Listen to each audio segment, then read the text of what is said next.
You're taking us down. Cool, man. Well, Yeah, this yeah, is very, that's what I'm very doing. punk rock. Let's do this, you know? Cool. Absolutely, man. Yeah, so I'm excited to talk about your upcoming album.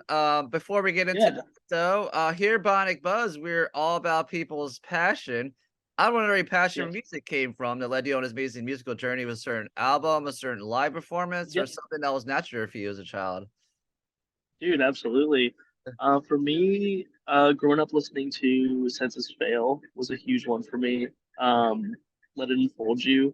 When I first heard that record, for me, that's when I kind of knew that I want to, I don't know, try to attempt to start a band. That for me was like a big one. Yeah, Less Than Jake's Anthem record was a big one for me. Um, so I'd say those are my two most influential records that really made me be like, I want to try to do this one day. that's awesome, man. Well, cool. Well, Yeah. speaking of records, you got your third studio album, Together in Lonesome, comes out November Yep. 3rd through Pure Noise Records. Let's talk about the first single that you released before, Fallen Short. Just, can you talk Yep. about the writing process? I'm always interested in, because I wish I was a songwriter myself. You know, how did you write it, record it? Yeah. Yeah. Absolutely. Yeah. No, that's a good question. Yeah. That one, interesting enough, was the instrumental on that track was written really by the producer Anton DeLost. Okay. I had about 10, 11 tracks going into the studio, and he had that track, which was like, he had a few like lyric ideas and like melodies already written. And I was like, oh, well, I can try to write my own, lyrics to it and see if he likes it. And I did that pretty much like after we were kind of demoing out everything, like doing pre-production in his studio. That was kind of one of the last songs, funny enough. Oh, And wow. yeah, yeah. I just took what some of my lyrics that I had, and I just like thought of some vocal melodies, and he was stoked on it. Um, but it definitely like I brought what I brought to the table was like definitely different than what it turned out to be because he like for the whole record he really like produced like it was the first time I've ever worked with an actual producer like really shaping all the songs and like transforming them to something what I can never do.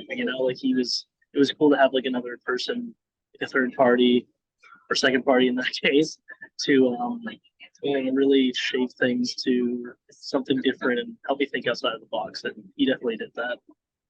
That's awesome. I love the Yeah, music video. It's really cool. I mean, we've all been there where we've had different, dates that have had different reactions with yeah, us. That ones we want to have our hands over, and then there's ones that have their hands on us that we don't like. It's like, talk about putting yeah, that together. dude, absolutely, man. For that song, like when we did it, I actually went down to Los Angeles. So I went Yeah. down there to go film with Cameron. I don't know if he has like a company or anything that usually calls, but he was a really good dude. He was just like, I don't know, how about we do like a road trip kind of video where you're kind of going through different dates, and I was like, yeah, I mean, I could, I've never really driven and be singing along in a car and gonna be driving downtown LA and doing all this, but let's give it a try. And we filmed that whole music video in like honestly maybe like a couple hours.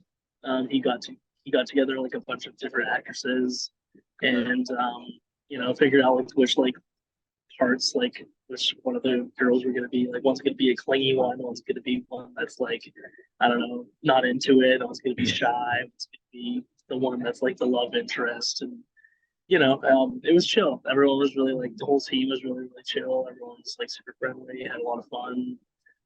Um, yeah, it was a good time. Great. It was just It like, fits the song perfectly, and I love how you yeah, shot in a couple hours. It's awesome. yeah. We definitely, got that one out fast. Well, you have amazing tour coming up. You're going to be supporting one of my Yeah, favorite bands, Store of the Year, as they celebrate their anniversary of their first album. yeah, What? Wow, man! Talk about touring on with such legends. dude. I Yeah. know. It's gonna be wild. I'm super, super excited for that. Never in a million years would I ever think that that would have happened because that was a big band for me too, man. Like Mhm. growing up, that was, I don't know, maybe when I was like 14, 15. My older brother, he was like, he's kind of like why I kind of got into this kind of music. I remember like I used to like steal his iPod and listen to like a bunch of these like emo bands from like 2003, and like I just really really stuck to that kind of sound. And when I first heard "Story of the Year" until the day I die, that was like Yeah. insane, blew my mind. Oh, it's gonna be amazing. Yeah, the tour kicks off in October, and then your album comes out November 3rd. So what a perfect way to Yeah, promote it. And so before I let you dude, go, absolutely. anything else in the works you're allowed to talk about or Yeah, I mean, other than other than that, Mhm. just like the new record, we were just really pushing that out on November 3rd. There are a bunch of songs that I am incredibly stoked on. Mhm. I've never been this excited about an album that I've ever put together. This is my favorite personally, and yeah, I just hope everybody likes it. Awesome. Well, I can't wait to hear the That's rest, about it, man. I man. love falling short, and it's gonna be I'm gonna hopefully catch you on tour of Story of the Year, you know? I would love that, dude. Yeah, please. Awesome, man. All right, man. You take care. Enjoy the rest of your bus ride. Thanks a lot, Love dude. it. Take care.